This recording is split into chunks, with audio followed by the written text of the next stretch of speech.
उस दिन मेरी माँ 2 दिनों के लिए बाहर गांव गई हुई थी। रात के लगभग 8 बजे थे। पूरे दिन की थकान और भूख के कारण मुझे बहुत जोर से भूख लगी थी। उसी समय अचानक दरवाजे पर हल्की सी दस्तक हुई। मैंने दरवाजा खोलकर देखा तो सामने हमारे घर के सामने किराए पर रहने वाली नंदिनी खड़ी थी। उसके हाथ में खाने का डिब्बा था और चेहरे पर एक शांति सी मुस्कान। मैंने उसके हाथ से वह डिब्बा लिया। वह विदा लेकर जाने ही वाली थी, लेकिन उसी पल ऐसा कुछ हुआ जिसने मेरी पूरी जिंदगी ही बदल दी। नमस्कार दोस्तों, मेरा नाम संदीप है। मैं एक शहर में रहता हूँ। मेरी उम्र 31 साल है और मैं अभी अविवाहित हूँ। लोग अक्सर कहते हैं कि मैं दिखने में अच्छा और हैंडसम हूँ। मैं एक बड़ी और नामी कंपनी में अच्छे पद पर नौकरी करता हूँ। शहर में मेरा खुद का घर है। घर के सामने एक बड़ा सा खुला आंगन है और उसी आंगन के सामने 2 छोटी लेकिन पुरानी कमरे हैं जहाँ मैं पहले रहा करता था। नौकरी लगने के बाद और हालात थोड़े बेहतर होने पर मैंने उसी जगह एक थोड़ा सा बड़ा, मजबूत और सलीकेदार घर बनवाया और वे दोनों पुरानी कमरे वैसे ही संभाल कर रखे। कुछ साल पहले मेरे पिता का अचानक बीमारी के कारण निधन हो गया और उस दिन के बाद से हमारा घर थोड़ा शांत सा, थोड़ा खाली सा हो गया। तब से घर में सिर्फ मैं और मेरी माँ ही रहते हैं। अब माँ धीरे धीरे थकने लगी थी।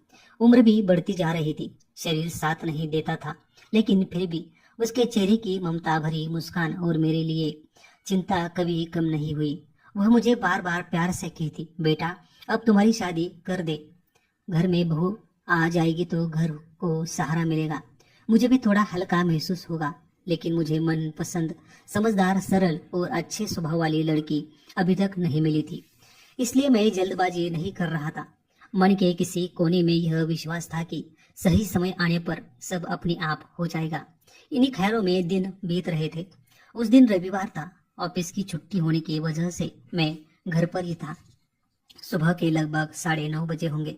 माँ रोज की तरह रसोई में शांत मन से खाना बना रही थी और मैं हॉल में बैठकर टीवी पर फिल्म देख रहा था। अचानक दरवाजे की बेल बजी, लेकिन टीवी की आवाज ज्यादा होने के कारण मुझे ठीक से सुनाई नहीं दी। कुछ ही पलों में फिर से बेल बजी। तब मैं उठा और दरवाजा खोलने गया। जैसे ही दरवाजा खोला, मेरे सामने एक खूबसूरत युवती खड़ी थी। उसके काले लंबे बाल कंधों पर हल्के से बिखरे हुए थे। रंग बहुत ज्यादा गोरा नहीं था, लेकिन उसकी बड़ी बड़ी आंखें, गोला चेहरा, सीधी सी नाक और चेहरे पर शांत मासूम मुस्कान देखकर मैं पल भर के लिए स्तब्ध सा रह गया। उसने सादी लेकिन बहुत ही सलीकेदार और सुंदर साड़ी पहन रखी थी। उसके पूरे व्यक्तित्व में एक अलग सी सादगी और अपनापन झलक रहा था। वह मुझे देखकर मुस्कुराते हुए बोली, नमस्कार, मेरा नाम नंदिनी है। मुझे पता चला है कि आपकी यहाँ रूम किराए पर मिल सकती है। मैं थोड़ा मुस्कुराया और मैंने उसे नमस्कार किया और अंदर आने को कहा। वह थोड़ी झिझकते हुए लेकिन आत्मविश्वास के साथ मेरे पीछे पीछे अंदर आ गई। उसी समय माँ भी रसोई से बाहर आई। माँ ने सहज सा पूछा, कौन है? तब मैंने माँ से कहा, माँ यह नंदिनी है। इसे हमारे घर के सामने वाली 2 कमरे किराए पर चाहिए। माँ ने नंदिनी को और स्नेह भरी मुस्कान दी और बोली, हाँ कमरे तो खाली है, लेकिन तुम कहाँ से आई हो और क्या काम करती हो? तब नंदिनी बहुत शांत स्वर में थोड़े संकोच के साथ बताने लगे कि वह पास ही एक अस्पताल में नर्स के रूप में हाल ही ज्वाइन हुई है। वो एक छोटे से गांव से आई है और शहर में उसके रहने की कोई व्यवस्था नहीं है। अच्छी, सुरक्षित और शांत रहने की जगह ढूंढते ढूंढते किसी ने उसे हमारे बारे में बताया। माँ का स्वभाव वैसे ही दयालु और समझदार था, इसलिए नंदिनी की बात सुनकर उनके चेहरे पर संतोष की मुस्कान आ गई। मैं तो बस अनजाने में नंदिनी को देखता ही रह गया, क्योंकि उसके बोलने, चलने और नजरों में कुछ अलग सा अपनापन और दिल को छू जाने वाला एहसास था।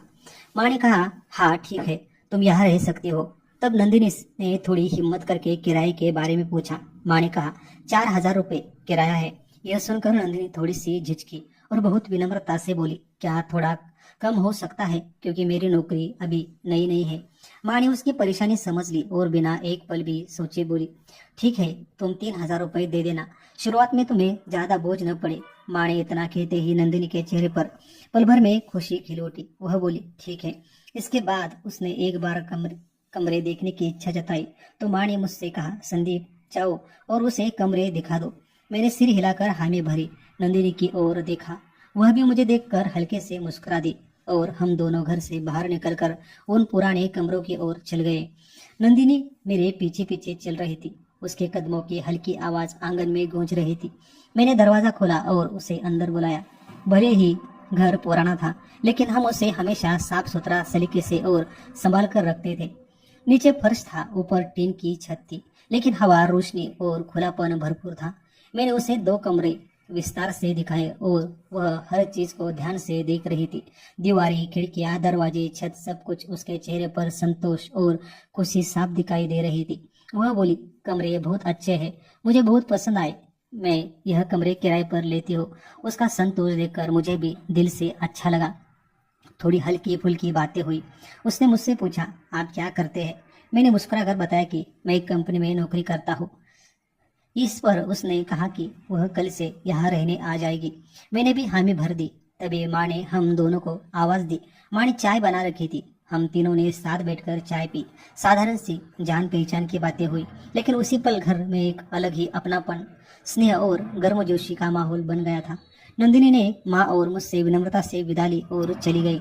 उसके जाने के बाद माँ और मैंने सामने के उन 2 कमरों को अच्छे से साफ कर लिया। जरूरी छोटी छोटी चीजें, पानी, लाइट, सफाई, सब कुछ ठीक से व्यवस्थित कर दिया और फिर हम अपने अपने रोजमर्रा के कामों में लग गए। अगला दिन आया। सुबह के लगभग 8 बज रहे थे। घर में हमेशा की तरह शांति थी। बाहर हल्की सी ठंडी हवा चल रही थी और मैं ऑफिस जाने की तैयारी कर रहा था। शर्ट पहनते हुए ही फिर से दरवाजे की बेल बजी। मैंने शीशे में खुद को देखा, शर्ट ठीक की और जाकर दरवाजा खोला तो सामने नंदिनी खड़ी थी। उसके हाथ में थोड़ा सा सामान था, एक बैग और एक छोटा सा डिब्बा। चेहरे पर वही शांत मुस्कान। वह मुस्कुराते हुए बोली, मैं आज ये से यहाँ रहने आई हूँ, अपना थोड़ा सा सामान ले आई हूँ, क्या मुझे कमरे की चाबी मिल जाएगी? उसकी आवाज सुनते ही मन अपने आप प्रसन्न हो गया। मैंने कुछ कहे बिना तुरंत अंदर जाकर टेबल पर रखी चाबी उठाई और उसे दे दी। उस दिन नंदिनी बहुत ही सुंदर लग रही थी। उसने एक अलग सी साड़ी पहनी थी, बालों को सलीके से वेणी में बांधा था। चेहरे पर एक अलग ही ताजगी और आंखों में आत्मविश्वास के साथ साथ एक मासूम सा तेज भी झलक रहा था। चाबी लेते ही वह सामने वाले कमरे की ओर चली गई। उसके कदमों की आवाज आंगन में गूंज रही थी।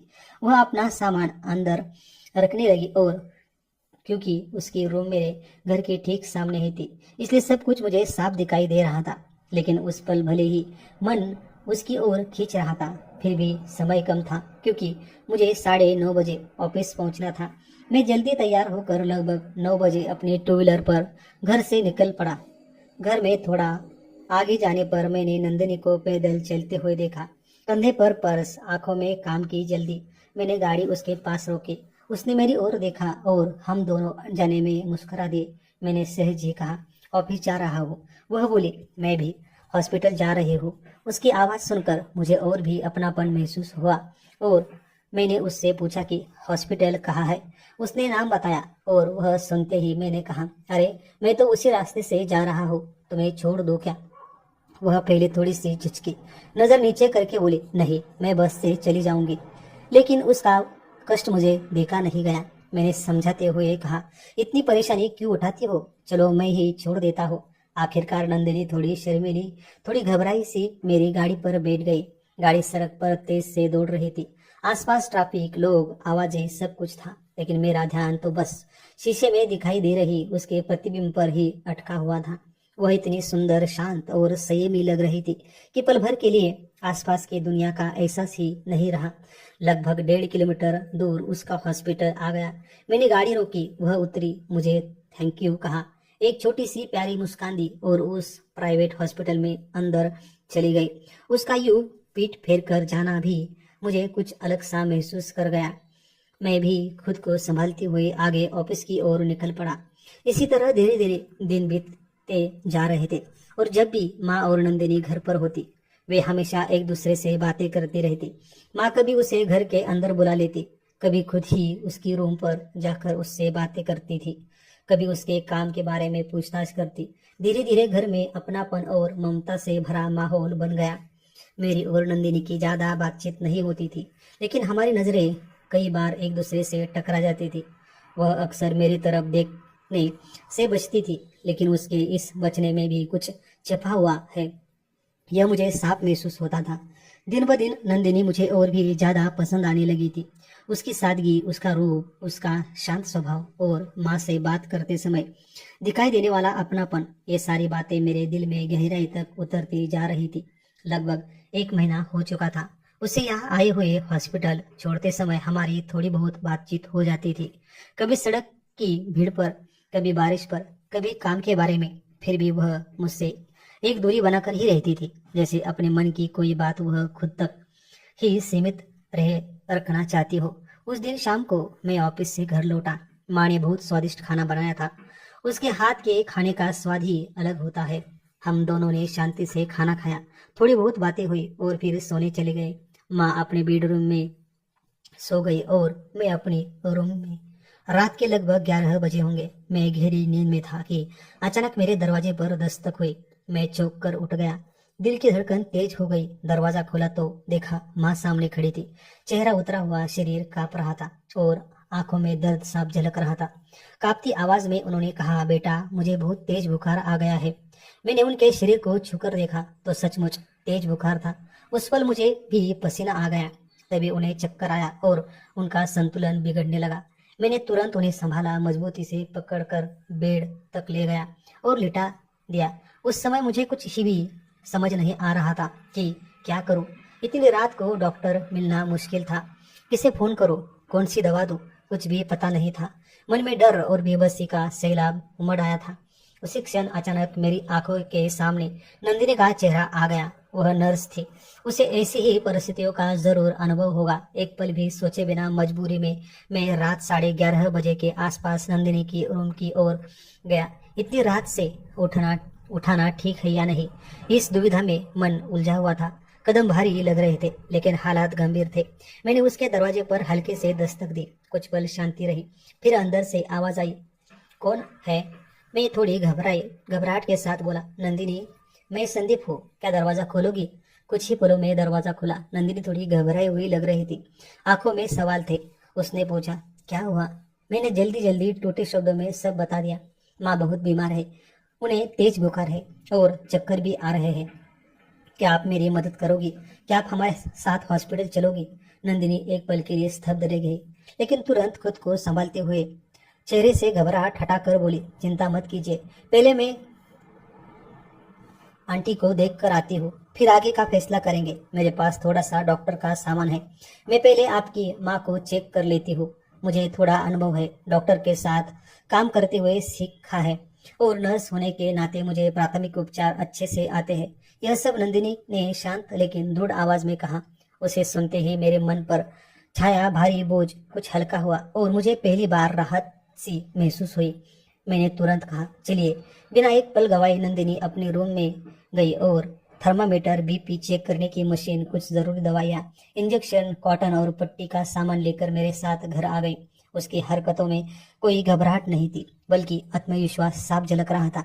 उसने माँ को ध्यान से चेक किया। बुखार बहुत ज्यादा था, शरीर तप रहा था, बीपी भी थोड़ा बढ़ा हुआ था, लेकिन उसकी अनुभवी नजर तुरंत समझ गई कि हालात गंभीर जरूर है, पर घबराने की जरूरत नहीं है। वह बहुत ही शांति और सावधानी से सब कुछ कर रही थी। उसने ठंडे पानी में कपड़ा भिगोकर माँ का शरीर बहुत ही धीरे धीरे पोंछा, सिर और माथे पर ठंडी पट्टियां रखी। वो माँ के बालों में प्यार से हाथ फेरते हुए उन्हें हिम्मत देती रही। थोड़ी देर बाद जब बुखार कुछ कम हुआ तो उसने सही इंजेक्शन लगाया और कुछ गोलियां दी। यह सब करते हुए वह माँ से लगातार प्यार भरे शब्दों में बात कर रही थी। चिंता मत करो आई, थोड़ी देर में अच्छा लगेगा। उसके इन शब्दों में इतनी अपनापन और ममता थी कि माँ भी शांत हो गई। कुछ समय बाद नंदिनी ने मेरी ओर देखकर कहा, अभी तुरंत हॉस्पिटल ले जाने की जरूरत नहीं है, मैंने दवाइयाँ दी है, कुछ घंटों में बुखार कम हो जाएगा। फिर भी अगर कोई फर्क नहीं पड़ा तो हम तुरंत हॉस्पिटल चलेंगे। उसके शब्द सुनते ही मेरी जान में जान आई और आंखों के सामने छाया अंधेरा जैसे हट गया। उस पल नंदिनी के लिए मेरे मन में अपार सम्मान, कृतज्ञता और भरोसा पैदा हो गया। मैंने उसकी ओर देखकर कहा, आपने बहुत बड़ा एहसान किया है, जब आप जाकर आराम कीजिए। लेकिन उसने बिना एक पल सोचे कहा, नहीं, मैं आज रात आपकी माँ के पास ही रुकूंगी, जब तक उनकी तबीयत पूरी तरह ठीक नहीं हो जाती। मैं यही रहूंगी। यह सुनकर मुझे बहुत संकोच हुआ और मैंने कहा, इतनी तकलीफ क्यों उठाओगी? तब उसने बहुत ही सरल शब्दों में कहा, आपकी माँ मेरे लिए भी माँ जैसी ही है। चिंता मत कीजिए। उस एक वाक्य ने मेरा दिल भर दिया। आंखों में अपने आप आंसू आ गए। मैं माँ के बेड के एक तरफ बैठ गया और नंदिनी दूसरी तरफ बैठकर बार बार बुखार जांचती रही। थोड़ी थोड़ी देर में पानी पिलाती रही, फिर से शरीर पोंछती रही। पता ही नहीं चला समय कैसे बीत गया। रात के 2 बज गए थे, फिर भी हम दोनों जाग रहे थे। घर में पूरी शांति थी। बस घड़ी की टिक टिक और माँ की हल्की सांसों की आवाज सुनाई दे रही थी। बीच बीच में हमारी नजरें एक दूसरे से मिल जाती थी, लेकिन उन नजरों में शब्दों की कोई जरूरत नहीं थी। धीरे धीरे माँ का बुखार उतरने लगा, सांसें सामान्य होने लगी और मेरी जान में जान आई। मैंने नंदिनी को दिल से थैंक यू कहा तो वह हल्के से मुस्कुरा कर बोली, चिंता मत कीजिए, मैं माँ के पास ही सो जाती हूँ। आप जाकर थोड़ा आराम कर लीजिए। मैं अपने रूम में चला गया, लेकिन उस रात मुझे नींद ही नहीं आई। बार बार आंखों के सामने नंदिनी का वही शांत, देखभाल करने वाला, ममता से भरा रूप आ रहा था। सुबह हुई तो मैंने उठकर देखा कि नंदिनी माँ के बेड के पास बैठी बैठी ही सो गई थी। सिर थोड़ा आगे झुका हुआ था। चेहरे पर थकान साफ दिख रही थी, लेकिन उसके बावजूद उसमें एक संतोष और शांति झलक रही थी। वह दृश्य देखकर मेरा मन भर आया और दिल में विचार आया कि यह लड़की मेरी माँ के लिए पूरी रात जागती रही। मेरे कदमों की आहट से नंदिनी जाग गई। उसने तुरंत उठकर माँ की जांच की और मुझे कहा, अब तबीयत ठीक है, बुखार उतर गया है, चिंता मत कीजिए। इतना कहकर वह शांति से अपने रूम की ओर चली गई। कुछ देर बाद माँ भी उठी। थोड़ी कमजोरी थी, लेकिन कुल मिलाकर तबीयत ठीक लग रही थी। उन्हें नंदिनी के बारे में सब कुछ पता था। मैंने उन्हें रात की पूरी बात बताई। यह सुनकर माँ की आंखों में आंसू आ गए और उनके मन में नंदिनी के लिए अपार प्रेम उमड़ आया। थोड़ी ही देर में माँ ने नंदिनी को घर बुलाया, प्यार से उसके सिर पर हाथ फेरा और बोली, आज शाम हमारे घर खाना खाने आना। नंदिनी मना कर रही थी, संकोच कर रही थी, लेकिन माँ ने बहुत जोर दिया। शाम को माँ ने सबके लिए खास पसंद का खाना बनाया। मैं, माँ और नंदिनी तीनों ने एक साथ बैठकर खाना खाया। उस दिन भी नंदिनी बहुत सुंदर लग रही थी। मेरी और उसकी नजरें बार बार एक दूसरे से मिल रही थी और उन नजरों में एक अलग सी अपनापन और गहराई भरती जा रही थी। खाना खाते खाते माँ ने सहज ही पूछ लिया, नंदिनी, तुम्हारे घर में कौन कौन है? यह सुनते ही नंदिनी की आंखें भर आई। वह कुछ पल चुप रही, आवाज लड़खड़ा गई। माँ ने तुरंत कहा, अगर बताना न चाहो तो कोई बात नहीं बेटा। लेकिन नंदिनी ने गहरी सांस ली और धीरे धीरे बोलना शुरू किया, माँ, मैं बिल्कुल अकेली हूँ। हम छोटे थे तब मेरे माँ बाप की एक कार दुर्घटना में मौत हो गई। उसके बाद से मैं अकेली ही हूँ। अपनी मेहनत और हिम्मत के बल पर पार्ट टाइम काम करते हुए पढ़ाई पूरी की और आज नर्स के रूप में मैं नौकरी कर रही हूँ। यह सुनकर मेरा और माँ दोनों का ही दिल भर आया। माँ ने उसका हाथ अपने हाथ में लेते हुए कहा, माफ कर देना बेटा, हमारा इरादा तुम्हें धोखा का नहीं था। नंदिनी मुस्कुराकर बोली, उसमें कोई बात नहीं माँ, मैं बस सच बताया है। कुछ पल घर में गहरी शांति छा गई। फिर सबने खाना खत्म किया और नंदिनी हमसे विदा लेकर अपने रूम में चली गई। अब नंदिनी को यहाँ रहते हुए 4-5 महीने हो चुके थे। माँ ने पिछले महीने से उससे घर का किराया लेना भी बंद कर दिया था, क्योंकि नंदिनी अनाथ थी और इस दुनिया में कहने को उसका कोई भी सहारा नहीं था। माँ बाप दोनों उसे बचपन में ही छोड़ गए थे। रिश्तेदारों के नाम पर बस कुछ यादें ही बची थी। इसी वजह से माँ के मन में उसके लिए अपनापन दिन ब दिन और गहराता जा रहा था। माँ को नंदिनी में सिर्फ एक किराएदार लड़की नहीं, बल्कि अपनी बेटी जैसा स्नेह और लगाव महसूस होने लगा था। इसी बीच एक बार माँ को किसी काम से 2 दिनों के लिए गांव जाना पड़ा। जाने से एक दिन पहले माँ ने नंदिनी को पास बुलाया, प्यार से उसके सिर पर हाथ फेरा और स्नेह भरे स्वर में बोली, नंदिनी बेटा, मैं 2 दिन के लिए गांव जा रही हूँ। क्या तुम मेरे बेटे को 2 दिन खाना दे दोगी? नंदिनी ने बिना एक पल सोचे हामी भरी और बोली, चिंता मत करो माँ, मैं सब ठीक संभाल लूंगी। उन शब्दों में कोई दिखावा नहीं था, सिर्फ इंसानियत थी। अगले दिन सुबह माँ को गांव छोड़ाया और वहां से सीधे ऑफिस चला गया। दिन भर काम में व्यस्त रहने के बावजूद मन में घर की चिंता लगी रही। माँ ठीक से पहुंची होगी या नहीं, घर पर सब ठीक होगा ना, ऐसे कई विचार मन में घूमते रहे। शाम को ऑफिस से घर लौटा तो नंदिनी पहले ही घर आ चुकी थी। लगभग 6 बजे होंगे वह मेरे घर आई। बिल्कुल अपनेपन और अधिकार से उसने चुपचाप चाय बनाई, मुझे चाय दी और 2 मीठे शब्दों में बस इतना पूछा, ऑफिस का दिन कैसा गया? और फिर बिना कोई शोर के अपने रूम में चली गई। लेकिन उस थोड़े से समय में ही नंदिनी का सौंदर्य, उसकी सादगी, उसकी देखभाल करने की आदत, माँ को दिया हुआ मानसिक सहारा और घर में लाई हुई गर्माहट, ये सारी बातें मेरे दिल में और गहराई से बसती चली गई। रात के 8 बज गए थे। पूरे दिन की थकान और भूख के कारण मुझे बहुत जोर से भूख लगी थी। मैं खुद को खाना बनाने का सोच रहा था, तभी दरवाजे की बेल बजी। मैंने दरवाजा खोला तो सामने नंदिनी खड़ी थी। उसके हाथ में खाने का डिब्बा था और चेहरे पर वही शांत मुस्कान। वह बोली, यह आपके लिए है। मैं थोड़े संकोच में बोला, यूं ही इतनी परेशानी क्यों उठाई? इस पर वह मुस्कुरा कर बोली, अपने लोगों के लिए किया गया काम कभी परेशानी नहीं होता लगता। उस एक वाक्य ने मेरा दिल पूरी तरह भर दिया। भीतर कहीं कुछ हिल सा गया। मैंने उसे धन्यवाद कहा। वह जाने ही वाली थी कि पीठ मोड़ते समय अनजाने में मैंने उसका हाथ अपने हाथ में ले लिया। नंदिनी वहीं रुक गई। एक पल को सब कुछ जैसे थम सा गया। मैंने धीमी आवाज में कहा, नंदिनी, क्या तुम थोड़ी देर बैठोगी? मुझे तुमसे कुछ बात करनी है। उसने हल्के से अपना हाथ छुड़ाया और हम दोनों सोफे पर बहुत पास पास बैठ गए। मेरे दिल की धड़कन तेज हो गई थी। शब्द होठों तक आकर भी कुछ पल अटकते रहे।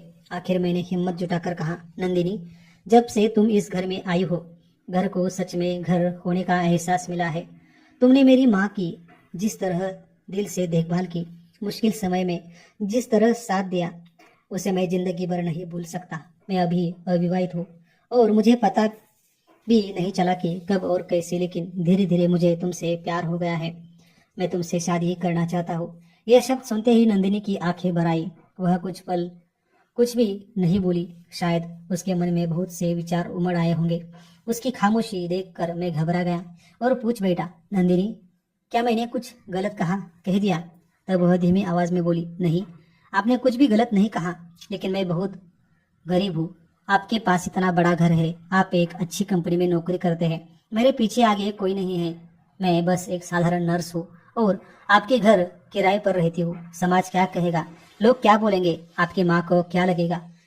उसके ये हर शब्द में डर और असुरक्षा झलक रही थी। मैंने दृढ़ता से उसकी ओर देखते हुए कहा, तुम किसी की परवाह मत करो। समाज का जो भी होगा मैं देख लूंगा। माँ को भी मैं समझा लूंगा। मुझे बस इतना बता दो, क्या मैं तुम्हें पसंद हूँ? यह सुनते ही नंदिनी ने सिर झुका लिया और धीरे से हामी में सिर हिला दिया। उस एक पल में मेरे दिल की धड़कन जैसे रुक सी गई और फिर खुशी से भर उठी।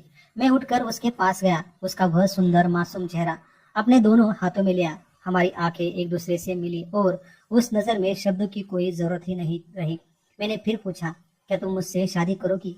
उसने एक बार फिर हामी भरी और उसी क्षण मैंने उसके माथे पर प्यार भरा एक चुंबन दिया। उस दिन से मेरा और नंदिनी का प्यार सही मायनों में खिलने लगा। 2 दिन बाद माँ वापस आ गई। मेरे मन में अपार खुशी भरी हुई थी और यह खुशखबरी माँ को बताने की मुझे बहुत जल्दी थी। एक दिन खाना खाते समय मैंने माँ से सहज ही पूछा, माँ, आपको लगता है ना कि मुझे शादी कर लेनी चाहिए? माँ मुस्कुरा कर बोली, हाँ बेटा, मैं तो बस कब से कह रही हूँ। मैंने कहा, मैंने एक लड़की देखी है। माँ उत्सुक होकर बोली, कौन है? मुझे उससे मिलना है। मैंने मुस्कुराते हुए कहा, माँ, आप उसे पहले से ही जानती हो। वह दिखने में सुंदर है और स्वभाव से सोने जैसी है। माँ थोड़ी उलझन में बोली, कौन है रे? तब मैंने शांत स्वर में कहा, हमारे घर में किराए से रहने वाली नंदिनी। यह सुनते ही माँ की आंखें भर आई, आवाज कांपने लगी और वह बोली, सच में? मैंने कहा, हाँ माँ। माँ ने एक पल की भी देरी न करते हुए दरवाजा खोला और नंदिनी को आवाज दी। नंदिनी थोड़ी घबराई हुई अंदर आई। मुझे लगा शायद माँ कुछ कहने वाली है। माँ ने सीधे पूछा, मेरा बेटा जो कह रहा है, क्या वह सच है? क्या तुम्हें वह पसंद है? नंदिनी ने शर्माते हुए हामी भरी। माँ ने उसे अपने पास खींच लिया, प्यार से उसके सिर पर हाथ फेरा। नंदिनी की आंखें भर आई। मेरी आंखों में भी खुशी के आंसू आ गए। मैंने माँ के पैर छूकर आशीर्वाद लिया। माँ ने पूरे दिल से हमारे रिश्ते को मंजूरी दी और कुछ ही दिनों में एक मंगल भवन में मेरा और नंदिनी का विवाह बड़े धूमधाम से संपन्न हुआ। आज मैं और नंदिनी बहुत खुशी, प्यार और एक दूसरे के सहारे अपना जीवन बिता रहे हैं। दोस्तों, आपको क्या लगता है, मैंने और नंदिनी जो फैसला लिया वह सही था, गलत? आपकी राय कमेंट में जरूर बताइए। रिश्ता पैसों से नहीं टिकता, न सिर्फ सुंदरता से। रिश्ता टिकता है इंसानियत और विश्वास से। जो व्यक्ति मुश्किल समय में अपने साथ खड़ा रहता है, आपके माता पिता को अपनापन देता है और आपके घर को सच में घर बना देता है, वही सच्चा जीवन साथी होता है। सही इंसान जिंदगी में संयोग से नहीं आता, वह अपने नसीब में लिखा होता है। ऐसे रिश्ते की कदर कीजिए, उसे संभालिए और जीवन भर निभाइए। अगर मेरी और नंदिनी की यह प्रेम कहानी आपको पसंद आई हो तो कहानी को लाइक करें, शेयर करें और चैनल को सब्सक्राइब करना न भूलें। धन्यवाद।